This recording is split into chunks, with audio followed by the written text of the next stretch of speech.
Good morning, everyone. Welcome to the National Book Development Board's Literary and Publishing Trade Conversations, or LitPub Session 5. I'm Samantha Palanca, and I will be your host and for the opening and closing parts of this program.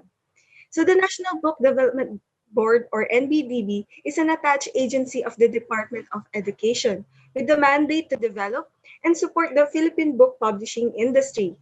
LitPub is a series of NBDB videos and discussions that celebrates literature and promotes best practices in publishing trade through discourse on issues, opportunities, and trends in literature, book publishing, and readership. So this session is in partnership with Bookbed, Lira, Linangan sa Imahen, Retorika at Anyo, National Commission for Culture and the Arts, Panitikon.ph, and Prime Trade Asia Incorporated. Before we officially start the discussion, we would just like to lay down some house rules. For our participants, kindly choose a conducive learning environment. As much as possible, avoid unnecessary background noise. Mute your mic at all times, but we encourage everyone to turn their cameras on for this session, especially for the Q&A portion. Kindly send your questions to the chat box and the moderator will be the one to raise them to the speakers during the Q&A portion if you wish to raise your questions. This session will also be live streamed via Facebook page, so kindly feel free to use the comment section for our Facebook viewers. After at the end of the seminar, this is a kind reminder to evaluate the session that will be emailed to you. So for session 5, our literary conversations, we have us, Mr. Paolo Manalo, Mr. Frank Mercado, and Ms. Jeena Marquez to present the panel entitled Invention and Deception.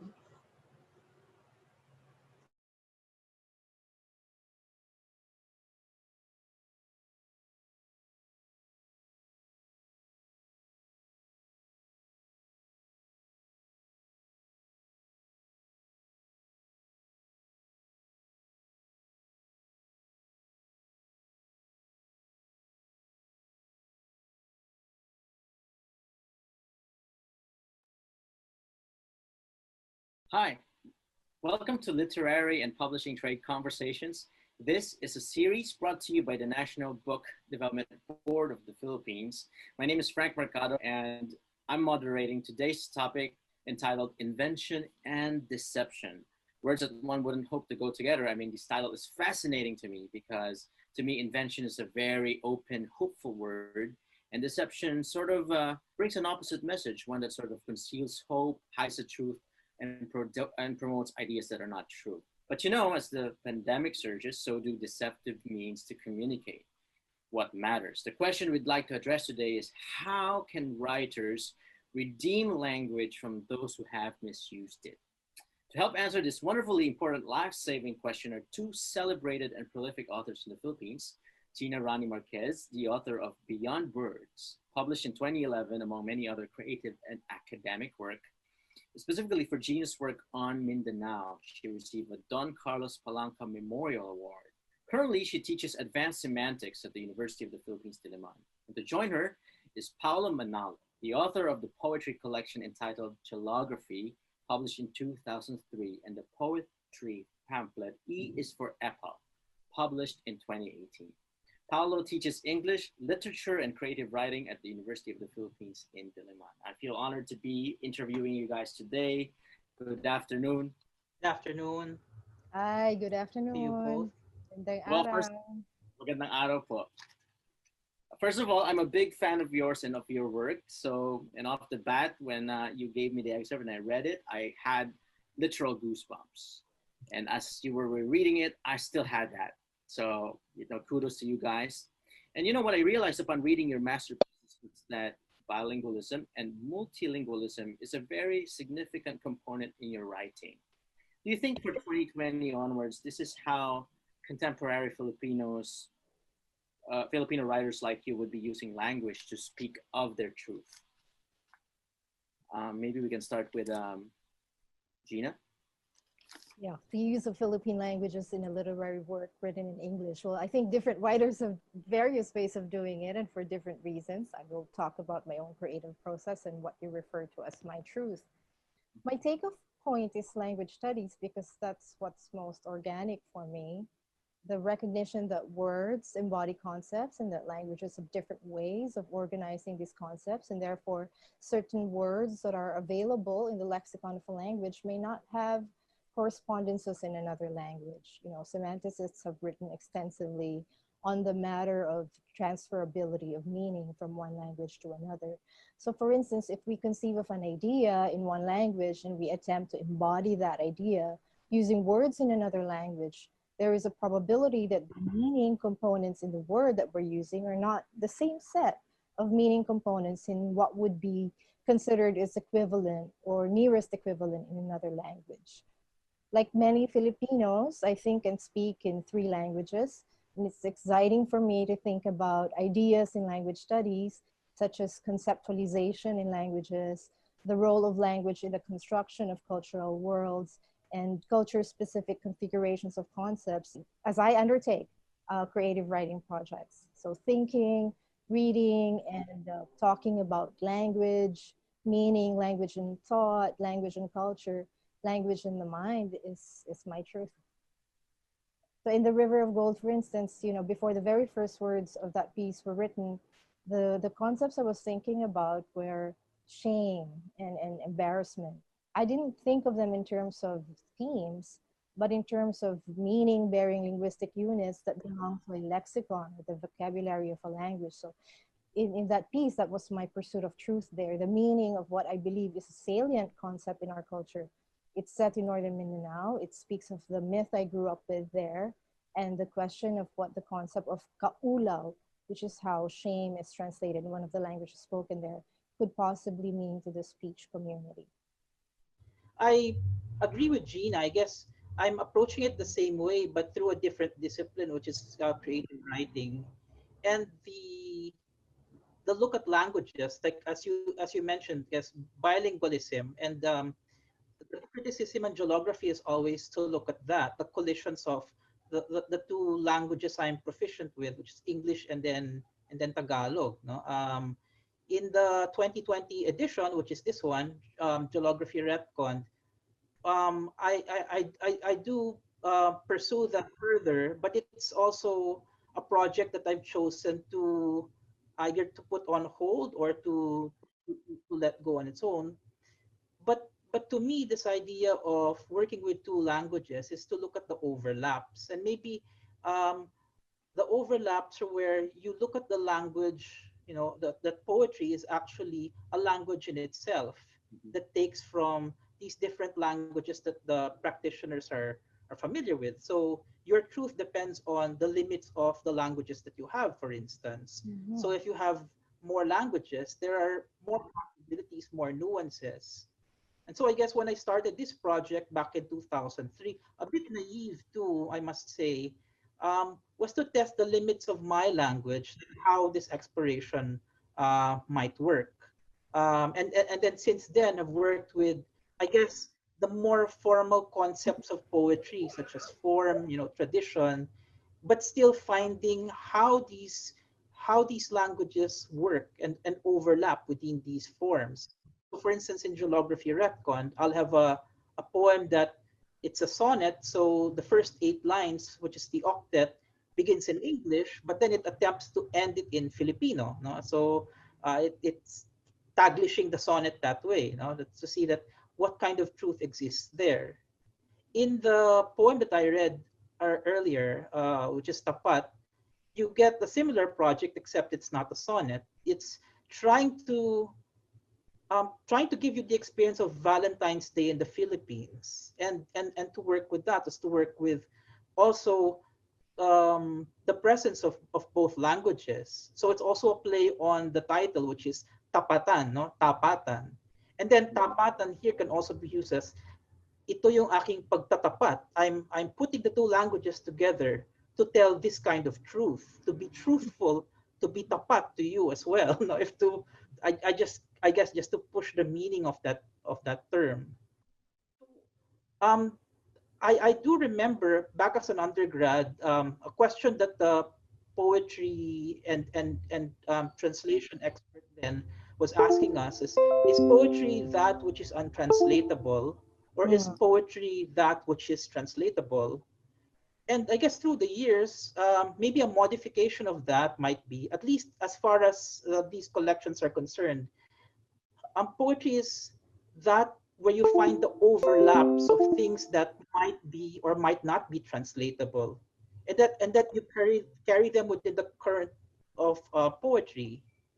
And I guess this kind of idea takes into consideration as well that we have the internet, so anything that people don't know, they can easily look it up. It's very easy to do that.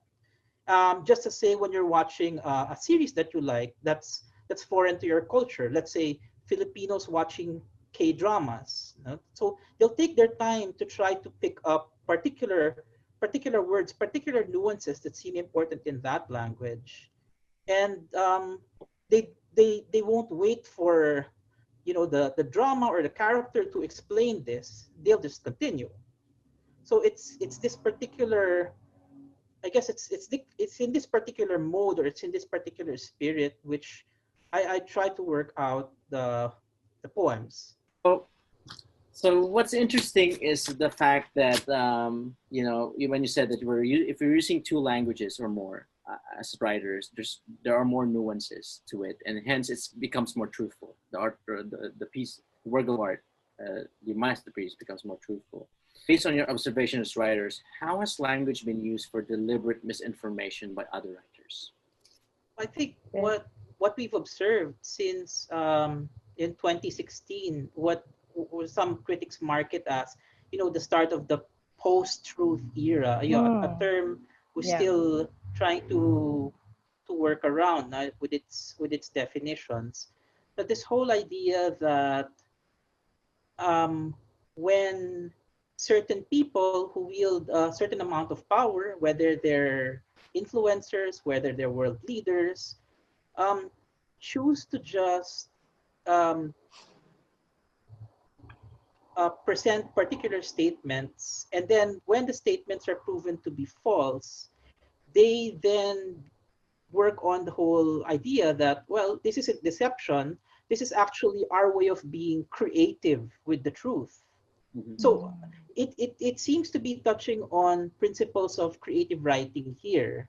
That's why I figure creative writing teachers are are upset by this kind of development, is that their discipline is being used as a way for, the reason why we have these inaccuracies, these things that we call fake news, is because of the fictions that are created by creative writing. Mm-hmm. But then that's where the problem lies in creative writing. It's very clear that genres dictate the need for a kind of distance, a kind of, in order to tell the truth has to be told within this fictional world that's actually created, right? Mm-hmm. In that sense. um, but what these leaders are trying to do is, they're policymakers, and they're using these tactics to obfuscate possible deceptions that happen when they're caught. When they're caught to do this. So things, for instance, that we hear, oh, you're taking this person's word too seriously. That was meant as a joke, okay? But Mm.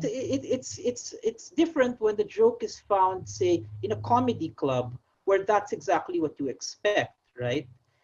But on the world stage, this is different, because any pronouncements made there affect policy, affect lives, and you shouldn't joke around it. So again, it also becomes, I mean, the simplest way to address this is, it all is a matter of context here. It's all a matter of, okay, what's being presented here. If you're a world leader, are you trying to tell a story this way?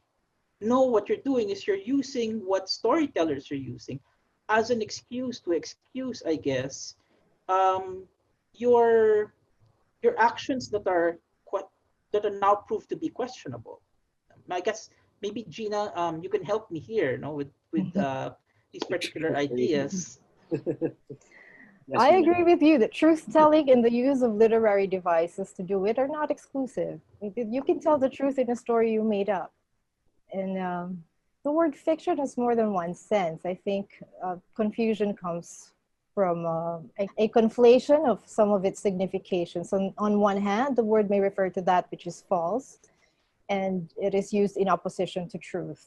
You know, as in the fragment, the fiction that all is well in their neighborhood. On the other hand, the word refers to literature in this form, fiction, and used it to distinguish it from poetry or nonfiction or drama.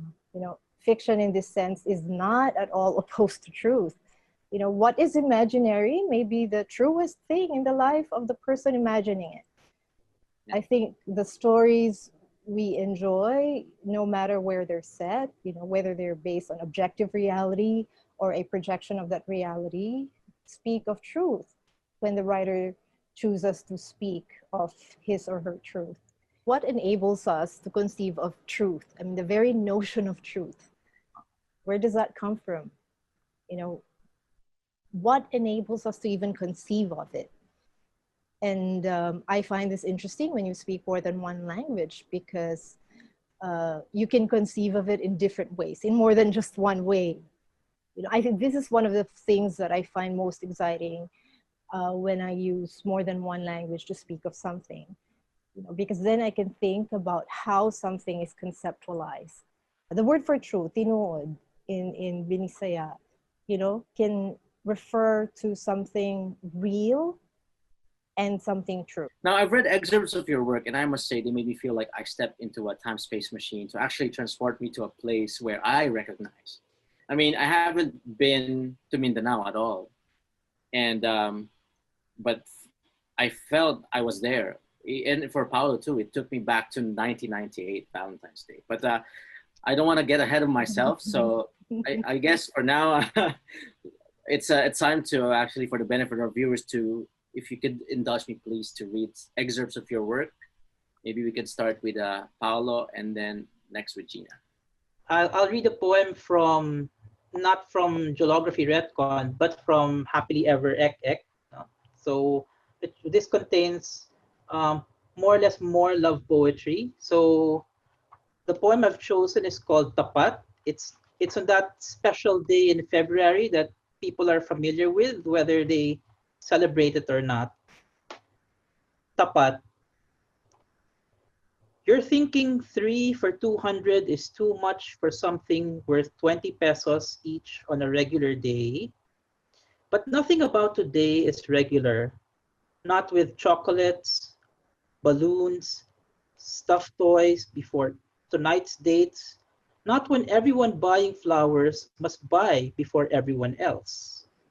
Some might say to give today is better because you pay buo for something that's not just the way you would last week or tomorrow.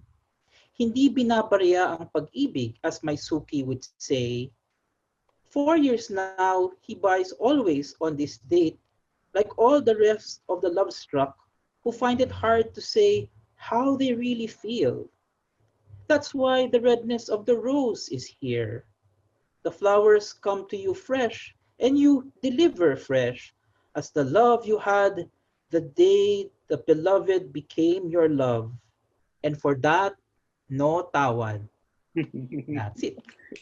Now, next, let's talk about Gahom, presented to us by Jeena. I'll be reading an excerpt from Gahom, which is from Mindanao Harvest 4. When the boy Ikoy woke up that morning, the heralds of death were marching through the town where he lived, which had turned into a mess of men and women scurrying for cover. The air he breathed was growing thicker by the minute, so heavy with disquiet he couldn't see what was before him, except for tanks casting long shadows on paved paths and soldiers in khakis carrying bayonets for skewering babies. Ikoy's family had to hide far from the crackles of rifles that rang through the town.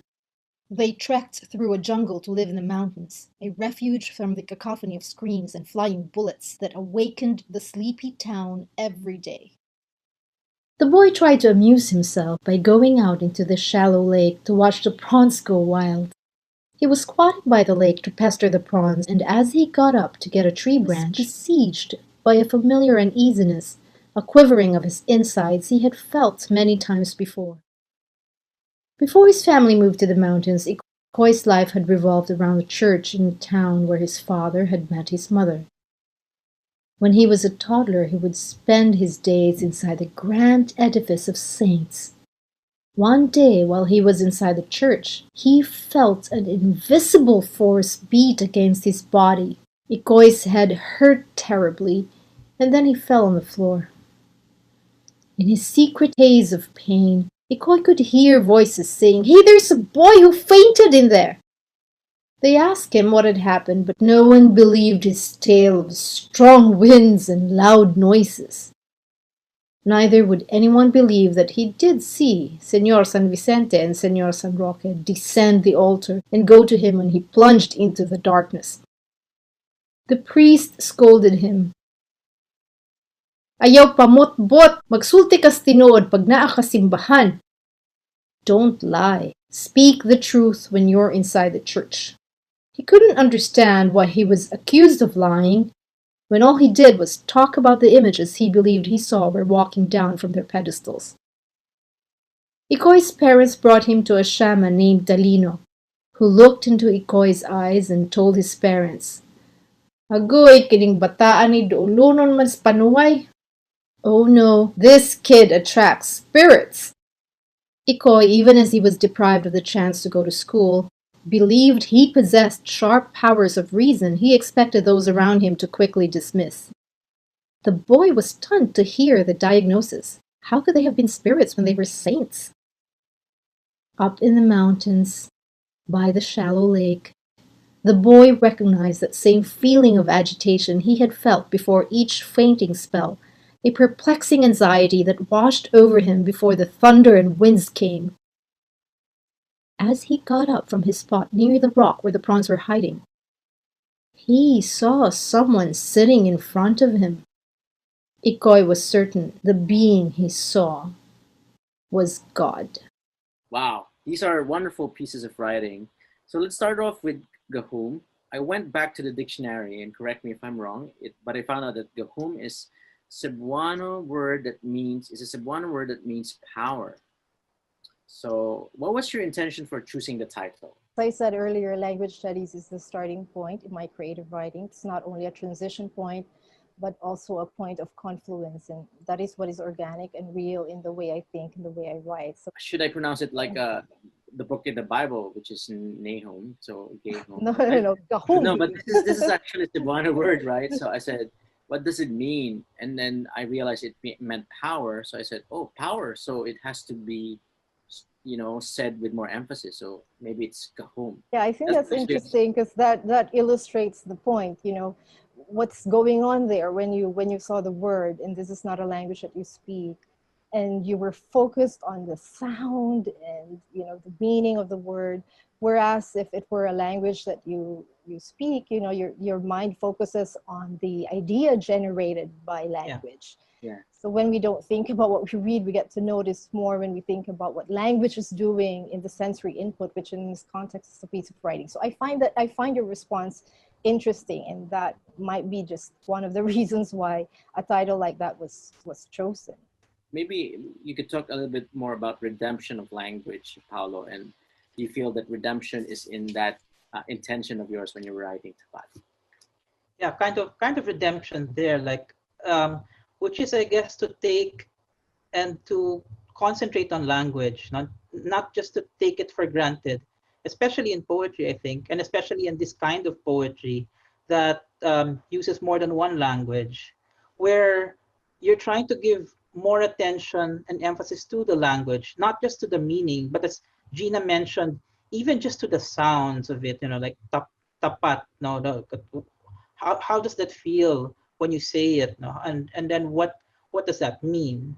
So to work with these nuances, not to try to confuse the reader or try to hide a particular truth, which is being done when you're obfuscating policy, for instance, but maybe what I should do is maybe just share the prompt here. So a colleague said, Valentine's Day is fast approaching.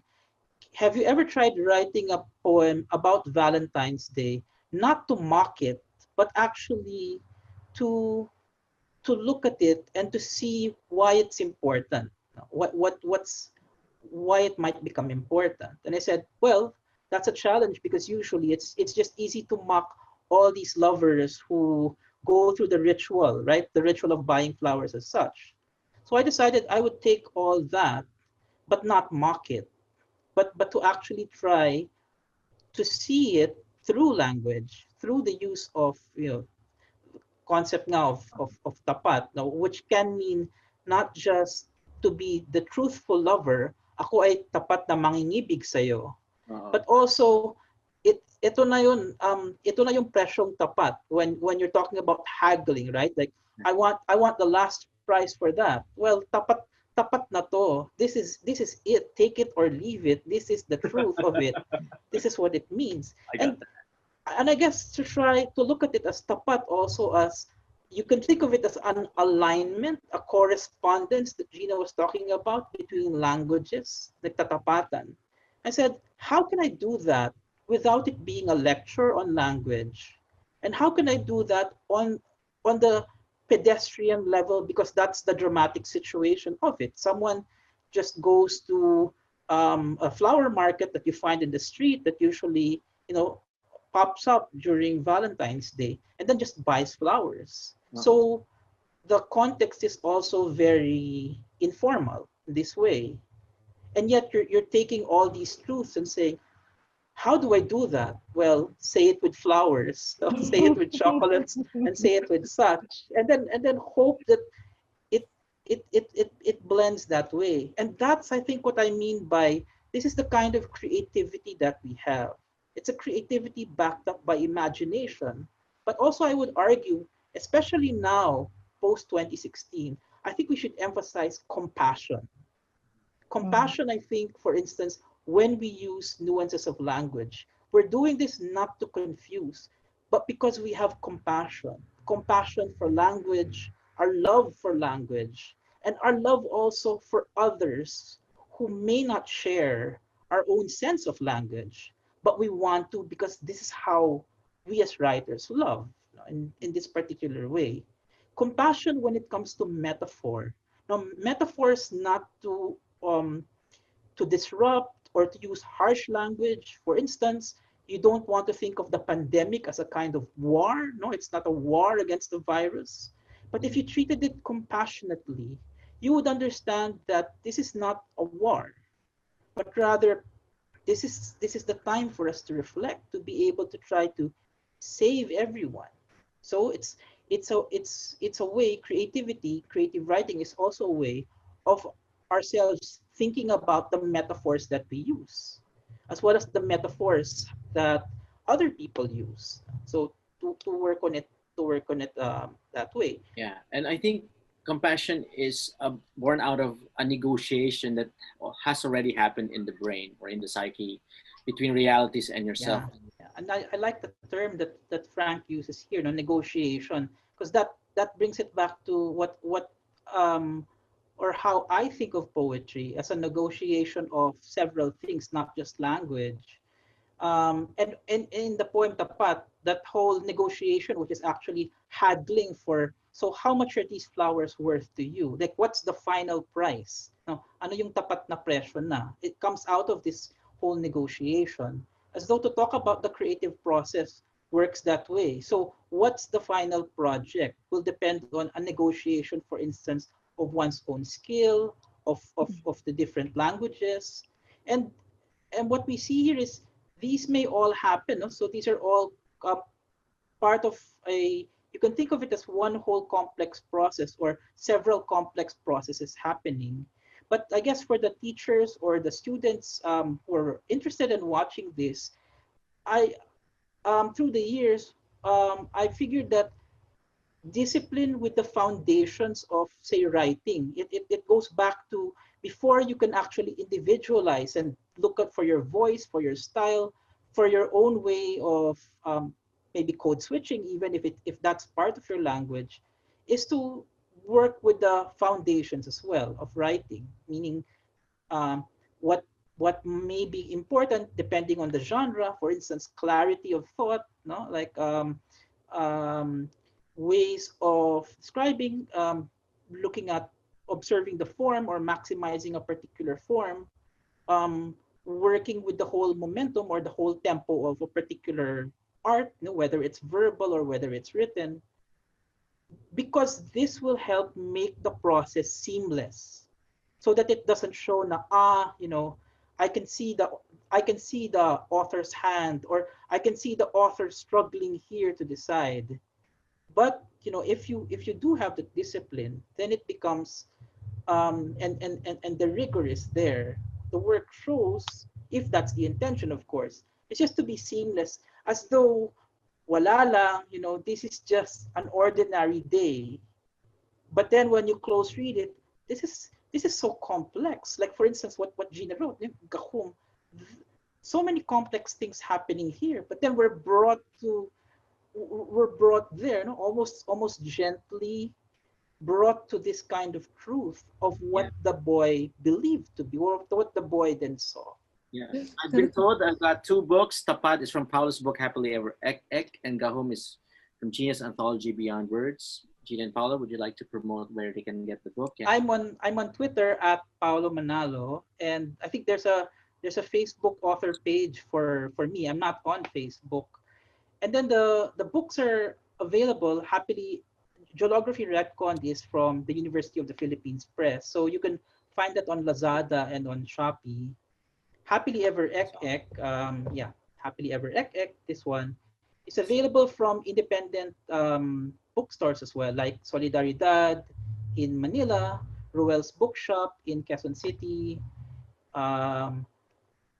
what am I forgetting? Savage Mind in Naga, Mount Cloud in Baguio, so far are the ones where you can get those. You can order from them, or you can order from me through Twitter. Jeena? Well, Gahum is in a collection called Mindanao Harvest 4, this book here. This is edited by Jaime Ann Lim, Christine Godinez Ortega, and Ricardo de Ungria. I believe it's available online. Beyond Words, with the Cultural Center of the Philippines Bookshop, used to be available in some fully booked branches. I hope we can all read at a time like this. So we're encouraging everyone to write. Filipino writers, we need you. The world needs you. To the end of our discussion. So I'm Frank Mercado, and this has been Literary and Publishing Trade Conversations. So until next time, thank you. Thank you.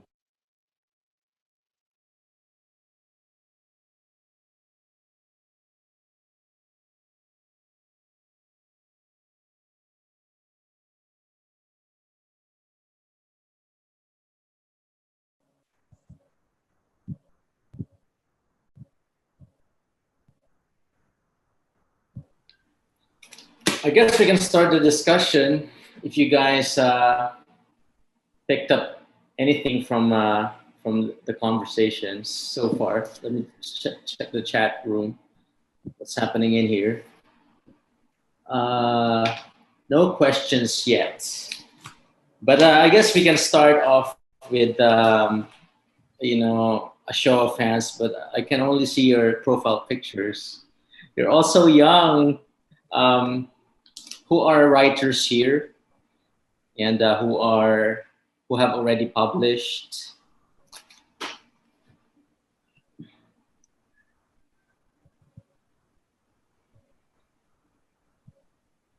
How do I know if they raised their hands?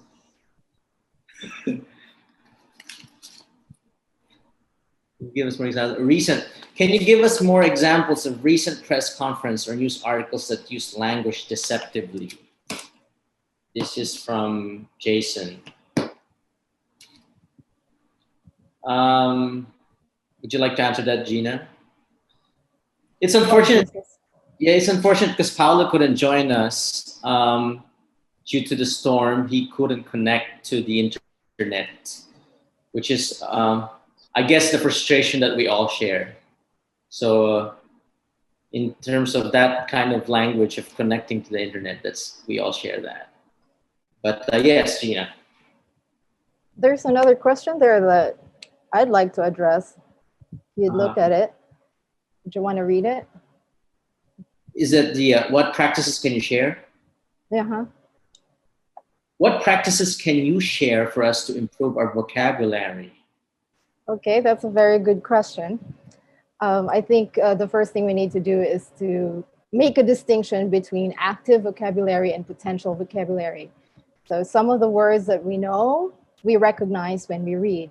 And this is why we encourage everyone to keep on reading different kinds of things. So when we recognize it, we know what it means. That's part of our what we call a potential vocabulary. It may not necessarily, the particular word may not necessarily be a part of our active vocabulary. So when we speak or when we write, we probably don't use those words. So what we want to do is to increase not just our potential vocabulary, but our active vocabulary. And this we do when we read and we encounter a word and we want to get to the meaning of the word. The dictionary is not the only source for understanding what the word means. You may also look at context clues. You look at how the word is used by the writer. And then what we need to do is to incorporate it. If it's a word that's relevant to our lives, to the way we represent reality, to the way we perceive what we see around us, then we can incorporate that word and make it a part of our vocabulary. And that's one very good way of increasing it. And we can do this in more than one language, which is why I think it's wonderful. We live in a country such as ours where where the linguistic landscape is really interesting.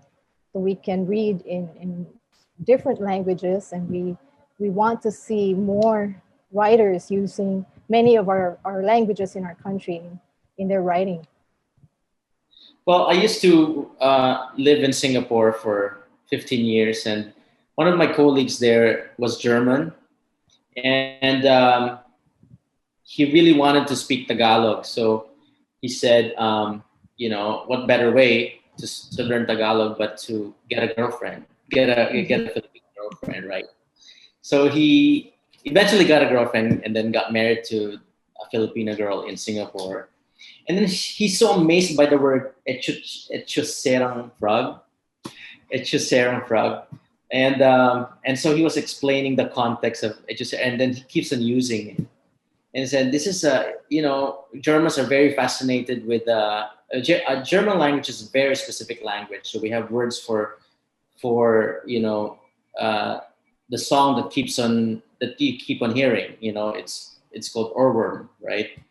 And so, and for him, it's like mixing two languages, which is Echusera, which is not even a language. I mean, it's a gay lingo, right? And then frog, which is an English word, and which means, I think it meant something like a person that is too nosy, and that's because you're too nosy, you're already very annoying and ugly to me, something like that. Is that correct? We are very creative in the way we use language. We also see those portmanteau words in our own languages. For instance, in Binisaya, you have a word, istorbot, which I find really interesting. It's a flip for istoryang binotbot. Okay, if you remember in the story that I read, the priest was telling the boy, ayaw pamotbot, and don't tell lies. But if you examine the use of the word, it's used in more than just one way. And I think that's just a fun way of conceptualizing, casual conversations between friends. We would refer to it as istorbo, which is also a portmanteau and a blend in our language. I remember being, in our writing class back in elementary school. I obviously had very strict teachers. It's an American Baptist school, and we couldn't really code switch. Code switching is like our rule was if you write in English, write in straight English, and if you write in Tagalog, write in Tagalog. Is that the same thing that we experience now with you younger ones? Or do you feel that right now we're more open to even putting in 2 or 3 more languages in a writing piece? Well, if we listen to the way we use language, we code switch a lot. We use it all the time. You know, this is part of our reality. It's our linguistic reality. We code switch. Yeah, it's because we even Galen. Yeah, we speak more than one language. Some of us speak 3, so we use them in creative ways, and we're comfortable just switching between languages. So according to Samantha, please, you may not, for all the audience, I know you have brewing questions there. You may turn on your camera for this Q&A. Don't be shy. You can show your faces. But let's move on. Some of the questions, I'm not skipping over your questions, but some are hard. Let's say, because on the deception part, I think this should be addressed by Paolo, but he's not here, right? But we'll try to address them if we can. Can you give examples of books that you think use deceptive languages? What I can do is talk about the concept of intentionality. I think it's a very important part of understanding the language of deception.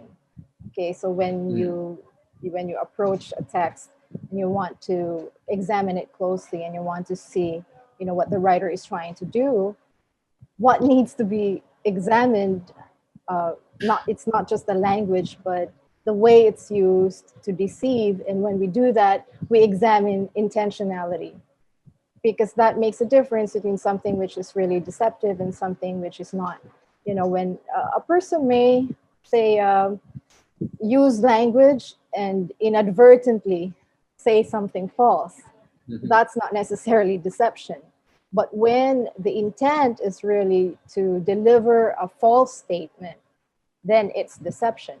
And the philosopher John Searle gave us a very good model in understanding communicative acts, you know, that we don't just look at the semantic significance of an utterance. We don't just look at what something means, you know, what a sentence means. We examine the sentence in an abstract level, but we also look at, you know, people using the language. There's a speaker and there's a listener. And words also perform actions. This is the great insight by Searle. And there's another level there, you know, the level of elocution. What is the statement doing? You're not just saying something, it's also doing something. Are you really promising something, right? Are you claiming something? Are you organizing something by what you're doing, right? And then there is, of course, the other side of the Communicative Act, and Searle refers to this as the Periputionary force of the utterance, you know? And when we try to manipulate that, when a writer tries to manipulate the effect on the reader and to use it to deceive, you know, that's when deception happens. When you want to say something that you know is false, and you expect the reader or the listener to believe it. Well, deception is can be used as a linguistic tool to sort of speak of the truth of the character in a piece, right? But it has to still be, at least the general rule is, and I don't know if we take ethics for writers, right? But I remember when I was taking my CFA, which is a chartered finance course, the first subject is ethics. And this actually speaks of the ground rules of what a chartered financial analyst should be doing. And, you know, and what rules of engagement a person should be doing before you actually get into the practice of CFA. But I'm not sure with writers, do you think we should start with ethics and then say that, hey, you cannot use writing, you cannot be a writer if you deceive. Well, we're going to take your license out. You don't have a writing license anymore. Well, we believe that we want to write with freedom. Freedom is very important to us. And we want to speak our truth. And, readers, we believe readers are intelligent. They can perceive, complexity. So we don't believe that, we should have forces that would coerce us to write in a certain way. So there are some writers here, I guess, writers in the room. From Cedric J, what other techniques of language play or wordplay can we use in writing creatively? Language play. Oh yeah, there's so many. You can listen to how people use language, and you see, how creative people can be. One is to examine words that have multiple meanings. Okay, so we call them polysemous words. Now you can really play with that. I think that's one of the things that Paolo did in his poem. Right, tapat can mean more than one thing, and he maximized the ambiguity there. When you want to explain something, you may want to disambiguate the meaning of the word, which is what we did earlier when we talked about fiction used in more than one sense. But in creative writing, you can play with all of these ambiguities. All right, and I think if we read Paolo's work, you'll see a lot of that happening. We can also use blends, which we find in our discourse, right? You can get a word and with an idea, and then another word with another idea, and put them together. The example I gave you was the use of estorbot, and this occurs naturally in language, but in creative writing, we can make use of that playfulness and use it to say what we want to say. I think I don't know if you guys are writing about writing pilots, TV pilots, but if you've been watching Netflix, The Crown, see episode 3, they talked about. I think one scene there was Princess Margaret went to the Philippines and got a chance to speak with Imelda Marquez, and they said, "So did she show her shoe collection?" "No, it's interesting," she said. "It's not a shoe collection, but a seashell collection."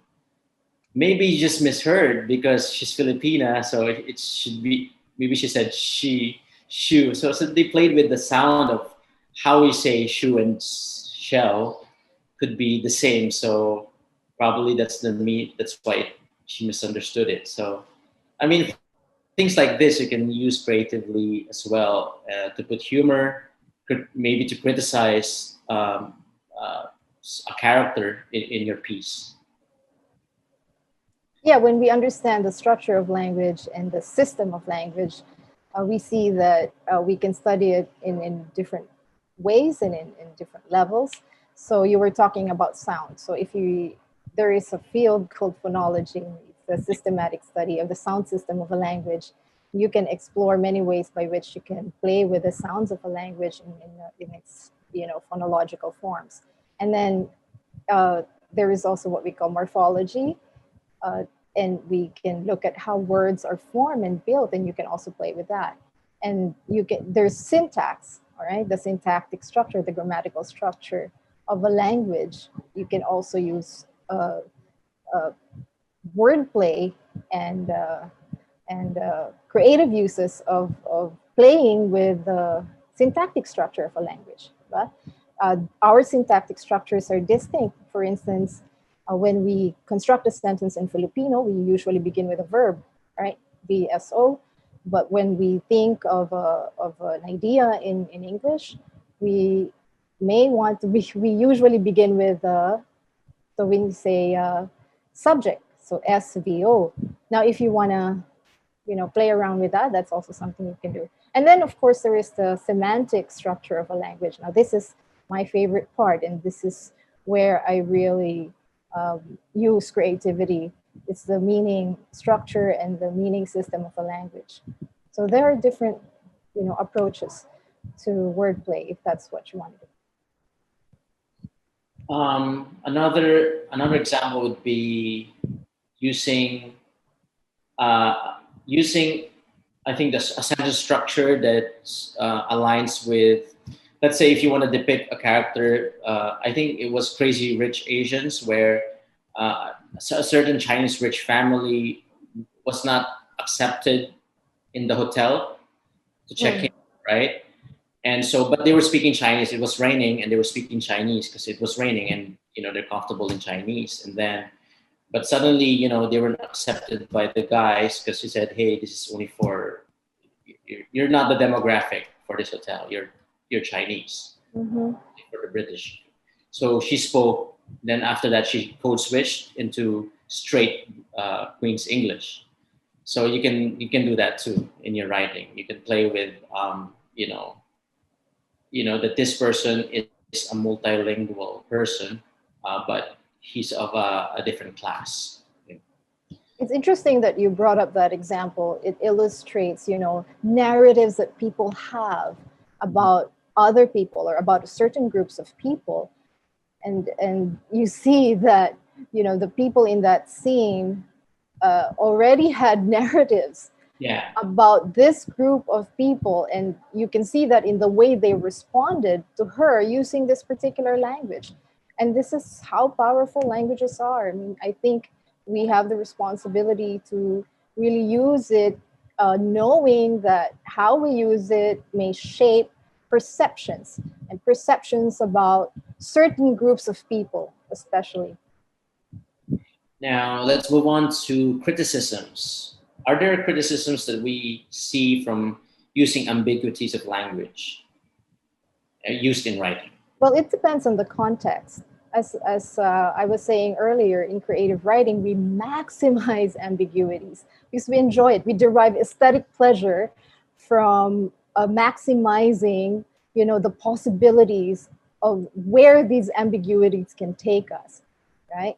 But if the context is, as I said earlier, a point of explanation, for instance, what you would want to do is to disambiguate, is to clarify, how meanings may differ even when you use the same word. In English, you find a book of homonyms, so many words that have multiple meanings and polysemous words. It's a very important area in semantics, the study of polysemy. So it depends on the context, right? In creative writing, we love to play with language and to use it creatively, which is why we might want to, play with the reader's perception of what a word can possibly mean in this particular context. Mahal is a word in Filipino which can refer to love, and it can also refer to expense, right? Yeah. And that's something you can play with in this context. I guess a criticism would. Oh yeah, continue. When I was working for the Supreme Court, for instance, I had to disambiguate, certain words, because what matters there is clarity. We need to be clear about the things that we say. So in this particular context, disambiguation is more important than maximizing ambiguity. I guess for me, for lovers, you might want to be more disambiguous with your words, to convey love, for instance, right? You can't say your mahal should only be mahal instead of it's expensive. Otherwise, it would cause fights between lovers. But I think criticisms would also be, I think when I remember Paolo was mentioning that the criticism is when you meant it as a joke, but in a context that is not comedy, for instance. And you're a policymaker, and you have to, and millions of people depend on what you write for decisions in their lives. And that's something that you have to go against. You have to always be truthful and write the truth. Speaking of truth, from Jose Gan, as writers, do you believe the universality of truth, despite our differences from culture, religion, etc.? That's a very interesting question. And this is one of the most important things we talk about when we study semantics. You know, the idea of universality, and are these concepts really universal? But I think we need to make a distinction between just the idea of truth and the conception of truth, you know, how it's conceptualized and how it's conceived. Mhm. I already gave you an example of the differences between how it's conceived in a particular language, where the word may refer to reality and truth. But in English, you will see that these are two different concepts. We don't use the word true to refer to something which is real. So when we speak of gold, for instance, we don't say that gold is true, we say that the gold is real. But when you conceive of it in another language that uses just one word to refer to that which is real and to that which is true, then the word that will be used is that word, which is tinood. So you can actually say tinood na Bulawan, right? So this tells us, this is the linguistic evidence for relativity, that you see that, you know, people conceive of concepts in different ways. And some of the things that we think are universal are already put in question. The universality is put in question. You see this in the work of Rizbishka, a semanticist. For instance, fear, you know, many people think it's universal, you know, just the emotion of fear. But how is it conceived? Where does that idea come from? The very notion of being afraid. And if you examine different languages, you may actually find different conceptions of it expressed in the words that embody the concepts. So we really have various ways of perceiving reality. And this is why it's so exciting to do this in our country, because there are so many languages to examine. Well, Paolo is actually with us on chat, and he has an answer for the criticism, I think.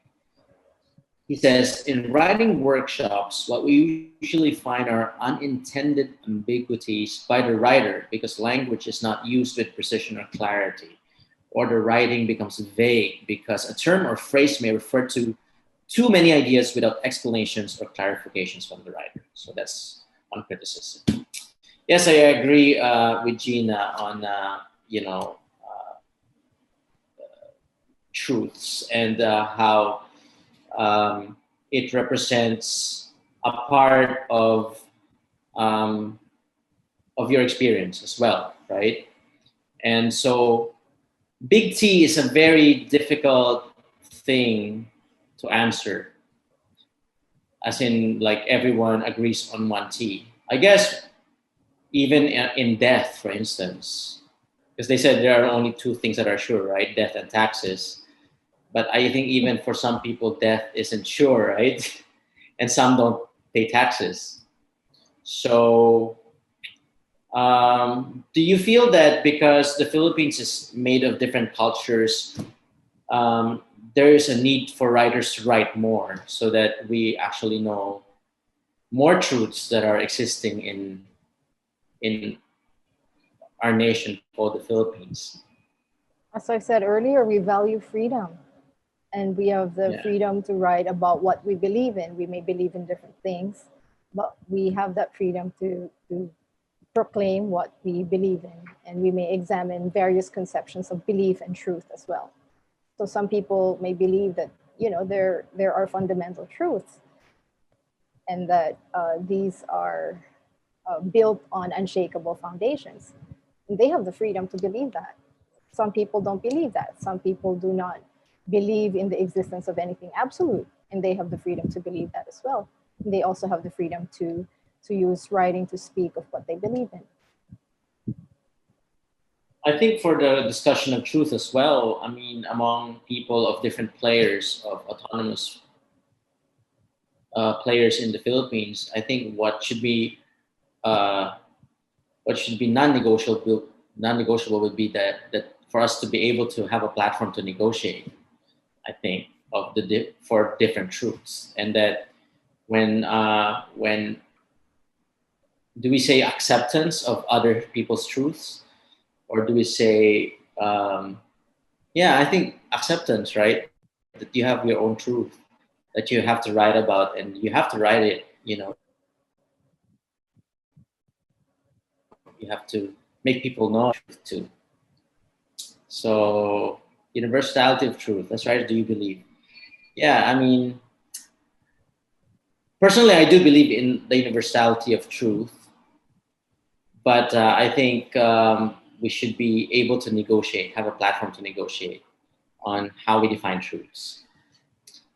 So the question is actually being answered by a text. So thank you, Kate, for that clarification. What can you say about people?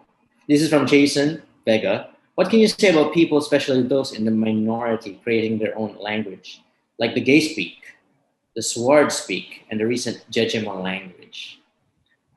Oh, Honestly, yes, I don't know what sword.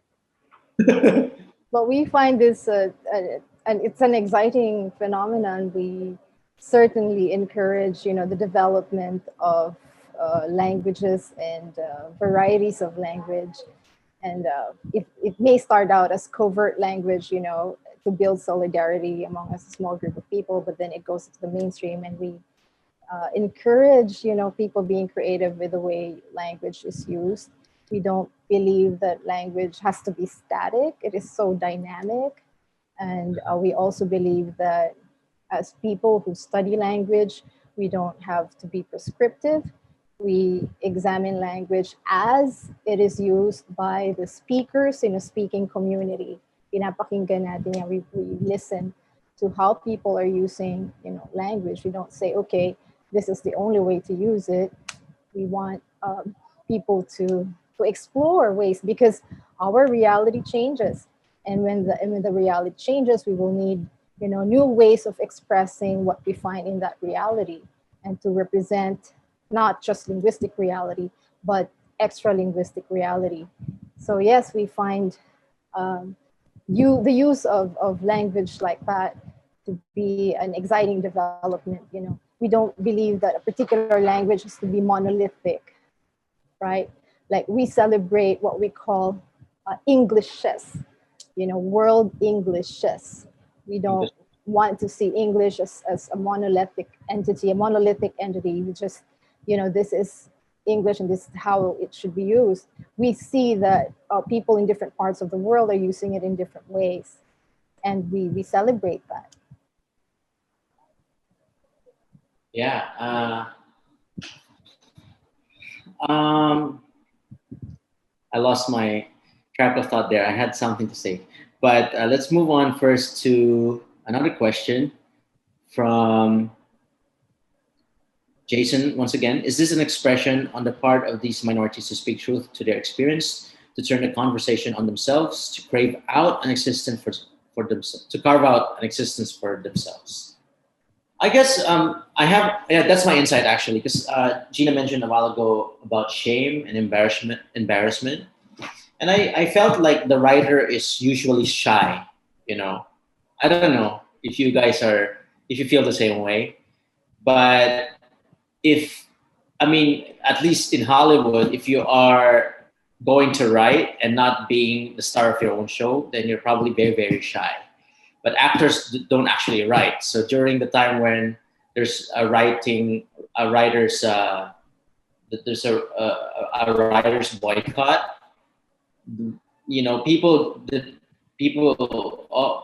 everything in Hollywood that goes out were good quality acting, but the writing was just really, really bad. So the storyline was really bad.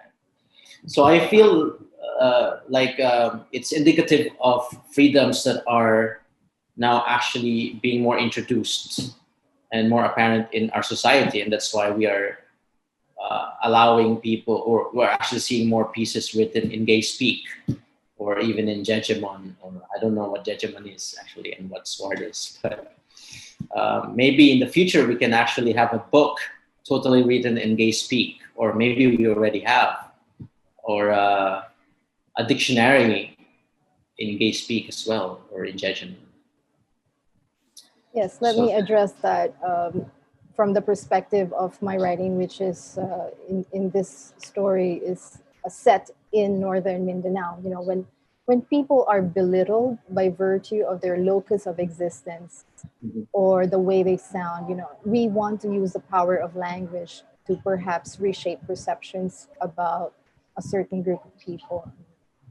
This is probably one of the reasons many more writers from this part of our country are writing really with strong voices, saying, you know, this is our experience in this part of the country, and this is our reality, and we are speaking of this reality from our perspective. Well, for the piece Gahom, for instance, I mean, I'm not, as I've told people in the video, that I'm not from Mindanao, but I felt like I actually sort of have the same experiences as this boy Ikoy, when he said, you know, hey, I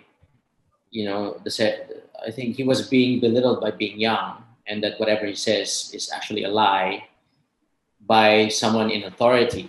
And for me as a kid, I mean, that's when I grew up. It's like, you know, don't talk back to your parents, and your opinion may not count, more likely will not count because you're still young. And I think as writers, this is what our role is. You know, you to sort of bring that message out, and get readers to be represented in their piece and get their truths out there. Yeah, Frank, you know, that character was certain that he was capable of rational thought. He knew. He actually really uttered it. He said, you know, that despite his lack of education because of the war, he knew that he was intelligent, he was capable of rational thought. Yeah. Which was why that was, you know, also how he responded to people dismissing his story. Story. And let's move on to the next question, which is, can you, this is interesting. Can you, from Bernard Luis Pantoja, can you incorporate ambiguity with truth, or vice versa, without making it sound paradoxical? Again, I would ask, you know, in what context. If it's in the context of creative writing, that's one of the things that writers enjoy doing, is to, you know, hide elements of truth in their writing, to use indirection, not misdirection, but indirection. We enjoy, you know, burying clues in a piece of writing so that the reader may excavate these truths and see these truths for themselves, you know. So that may be a strategy there, to use ambiguity, but still speak of the truth, right? And I would still welcome paradox. If it turns out to be a paradox, I would still find that really interesting. It's still something that a curious mind would enjoy grappling with. So if it turns out to be a paradox, then that's still something I would enjoy as a reader. If I were to read a piece which incorporates ambiguity as a strategy to speak of truth, and it turns out to be a paradox, then it would still be an interesting paradox, what I think. It has to be based on facts, and that's why I think the home was based out of your conversations. You actually went into the field and had actual conversations with was it the shaman there, the local shaman, and that's why you wrote the truth as it is. Yes, it's a piece of nonfiction. Yeah. So I was listening to him and representing even his linguistic reality, the things that he was saying during the time that I sat with him. But after I wrote the piece, I found out that my friend's grandfather is very similar to the character in that piece. You know, he was also referred to as gamhanan, someone who's gamhanan, someone who possesses power. and supernatural strength and all that. So it's really so much a part of our reality in our part of Mindanao. Another question from Camille Ann. With a freedom on beliefs and truths, does this mean that we will give all the responsibility of interpreting the piece or word to the readers? If this happens, what now becomes the role of the writer? If otherwise, how should the writer limit the reader's perception? Okay, there are various schools of thought to address this. It depends, of course, on what you subscribe to. One way of looking at it is to see meaning as a communicative act. If it is a communicative act, you have a speaker and you have a listener. Therefore, the author there is not dead yet. The author is still a speaking subject, and the author has something to say. Therefore, the reader will then be looking for the speaker meaning, not just the utterance meaning, but the speaker meaning. Okay, the utterance meaning may be distinct from the speaker meaning, right? So if you examine, let's say, the meaning of a sentence, you may examine it as, you may examine the sentence and recognize it as an abstract entity. You know, it is abstract. But when it becomes an utterance, then it has physical form. Like right now, I'm transmitting vocal signals. These signals then turn into a verbal message where we're trying to say something. So if that is your perspective, what you will be looking for there is the meaning in the text, right? But if you believe that the author is no longer a speaking subject and that meaning is indeterminate, then you will no longer be looking for that. And you can then say, okay, I will impose my will on this text. And if this is what I want it to mean, then this is what it means for me. And these are two different ways of looking at it. That is interesting because in America, let's say when something is going on, like a power relation, a power pressure coming from the top, let's say a boss sexually oppressing an underling, for instance, they said, you know, to object means would mean that you have to utter your word, you have to voice your objection, because otherwise it won't be real. You have to call the act, call it, you know, and say it. So yeah, from being abstract, when you utter something, it becomes real. Yeah, so you may have one sentence, like the sentence you just spoke, which is generated by you at this moment. Now, if somebody repeats that exact sentence that you just spoke, then it may be the same sentence, but not the same utterance, right? So it then becomes another utterance, and that utterance dies in the wind. You know, it's a different entity. And that may actually have another meaning.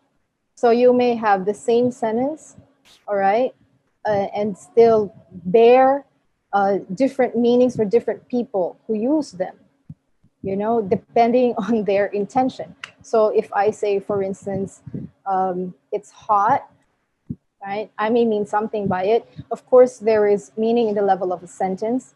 You can look at that in terms of its grammatical structure and its semantic structure and what that means. But if you, Frank, for instance, then say again, it's hot with a different intention and you want it to do something. Let's say you want somebody to turn an electric fan on, right? So then it means something else. It doesn't mean that the temperature is high. It can mean, will you please turn the electric fan on? Yeah. I think my dad grew up, for instance, my dad grew up in an old town in Pampanga. And he would ask me when I was young, bakit may platito dyan? Which also means that, hey, put some sauce in the platito, because the platito is empty, you know. But things like this, where we have a time, I don't know, a time and age difference. I wouldn't understand what he meant. So Inuutusan ka na pala, hindi mo pa alam. Yeah. Bakit merong platito dyan? And I was like, to put sauce in. So from Jose Gan, he said, "Thank you for answering. The reason that I brought up the question, I think as writers, speaking of truth, something that will make us all better is a must, despite individual differences. Lest misunderstanding will always haunt."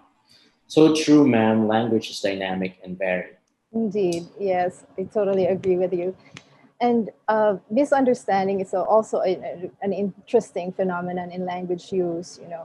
Um, we begin with an idea in our head, right, before we say something. So, and this happens very fast. That's how fascinating language is. And with that idea in our head, we then choose words, right? We choose certain symbols to represent that idea in our head. And then we transmit those symbols either in the form of writing or in through vocal signals, which is what's happening right now in our interaction. And then that is then transmitted, and you have, in this context, several listeners. But then that will have to be decoded, right? Yeah. And then the listeners will then form ideas in their minds about what's being said. Now, what happens when the idea in the speaker's mind is not exactly the same as the idea in the listener's mind, right? Or the intention may be perceived as something different, right? Then there's a breakdown in communication there. And this happens all the time in our linguistic reality. We wonder why the response, or what Searle calls the perlocutionary effect, is not what we expect. Let's say you want to say something nice to somebody, and you use certain words to express that thought, and then that person gets offended by a compliment, and you wonder, that was a compliment, why was this person offended? Because then there's a breakdown in communication. The idea generated by you is not the same idea decoded by the listener. Now you can just imagine in writing, when you don't get immediate feedback, whereas in a verbal and a vocal transmission of signals, in a verbal interaction such as this one, we get to see feedback. We see the reaction in people's faces. We can read body language, and we see how people respond to what we say. And we sort of see, okay, this is the perlocutionary effect in the listener. But in writing, you don't see that. And that, I think, that makes it even more exciting, because then readers can also bring in, their experiences into the text that they're reading.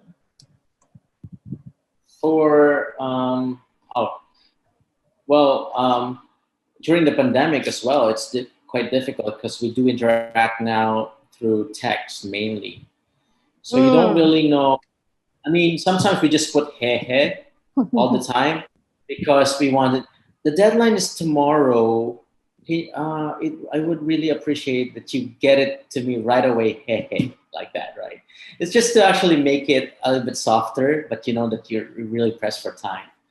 But the thing is, you don't really know if people are actually laughing, or you don't know exactly what they felt or what they meant, because you can't see the nuances in the faces when they say it, right? So sometimes it feels a little bit terse, and there are also instances where you get just seen, they just saw your message, but there's no response. So you have this idea of like, hey, is she mad at me? Is she is she busy? I don't know exactly what's going on.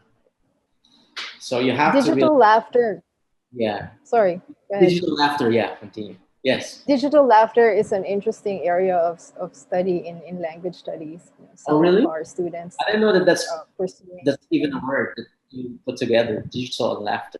Yes, you can look at the way these words are used, he, ha, ha, ha, ha, ha, and examine the contexts in which they are used to derive, meaning from how people are actually using them. And it's a very interesting area of study in language studies. The icons too. I mean, I don't know if you guys find this weird in Facebook, like the angry icon, right? It's too angry, in my opinion. I mean, let's say somebody posts something that you don't like, but you like the person, you just don't like the post, right? And you put an angry face. Are you angry? Are you angry at the person, or are you angry at the post? So you don't know, right? And I think it just feels like the communication, there's ambiguity in the communication, whether you're actually conveying anger to a person or to the content of the subject, right? And again, as well, the ambiguity of the face, like that angry icon is too angry. And it's like, it's like calling for a fight. I don't know Yeah, if we you go guys, back to intentionality.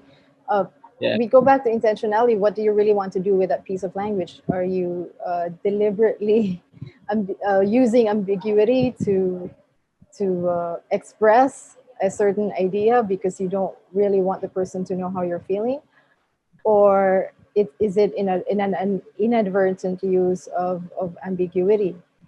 It Yeah. depends on what you really want the stretch of language, the utterance, to perform. And this is Searle's great contribution to language studies. The notion of performativity, how we actually do things with words. I might write to Facebook one time and tell them, hey, put more nuances in your icons. We need more icons. This is an answer from Paolo regarding news articles that use language deceptively. The example would be, he said, there was even an instance locally when one of our officials said, congratulations, Philippines, because we beat the virus, simply because we beat the UP prediction of researchers on status on the numbers. This was at the end of June 2020. If you all recall, what does beat mean exactly? And think about it now in November, did we beat the virus? So yeah, I mean, beating the UP predictions, I guess, instead of beating the UP virus. The coronavirus, not the UP virus.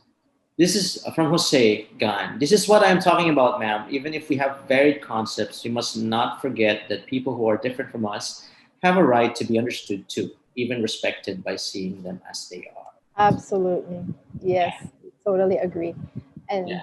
this is why I'm drawn into cross-linguistic studies and cross-linguistic semantics, because this is a way of having various perceptions and understanding why various languages may shape perceptions, and why we really need to think about how an idea is perceived. We just don't assume that they're all the same, that they're universal, because people use language. It's part of the fabric of our existence. So when we examine the way we use language, we also get to see, how people are different and how they're the same. I think that's it. Do you have any more questions, guys?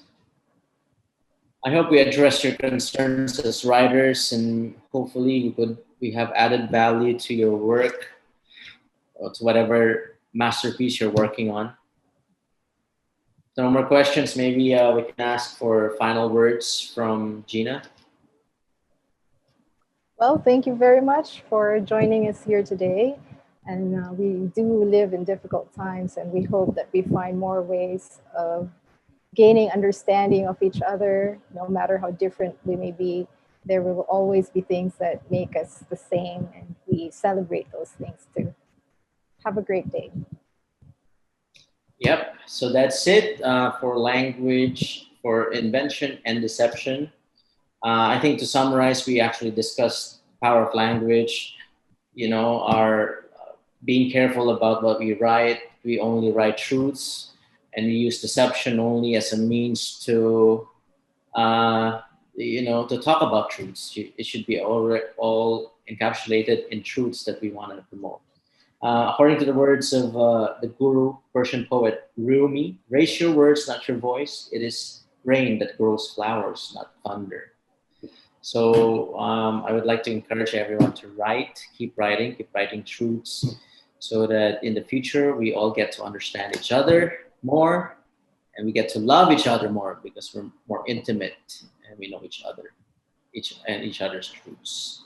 that's it for now. And thank you, NBDB. Any last words from NBDB?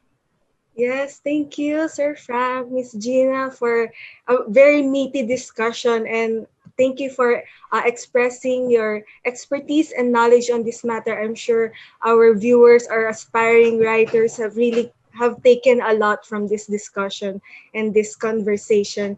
I know we understand, we see now how language really shapes our perception and how it is a really powerful tool in shaping our world, especially during these trying times where everyone is on the virtual realm right now. That's a really very meaty discussion. Thank you for that. So for everyone, thank you for being here. Thank you for your time and really joining in this conversation entitled Invention and Deception. We also would like to thank Sir Paolo Manalo, who unfortunately cannot be online virtually, but we can see that we can communicate with him. So before we officially end, this is a kind reminder that for us to answer the evaluation form that will be emailed to you. And we have more exciting and informative sessions for you, especially this coming November 26th and 27th. That is Thursday and Friday next week.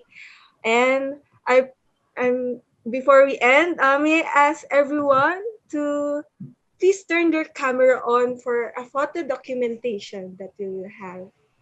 I'll give you 10 seconds for that, for everyone to come join in this Zoom. Yes. Hello, Page one. everyone. Page one first.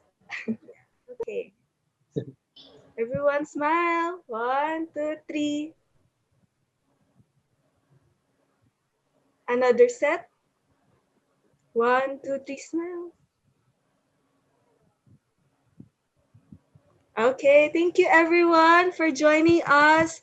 We appreciate your questions. It shows that you are really interested in shaping the world and in really getting your stories and pieces out into this world. Thank you everyone. Please continue to follow the NBDB page and Books Philippines for YouTube. Hope you have a good day. Thank you everyone. Bye.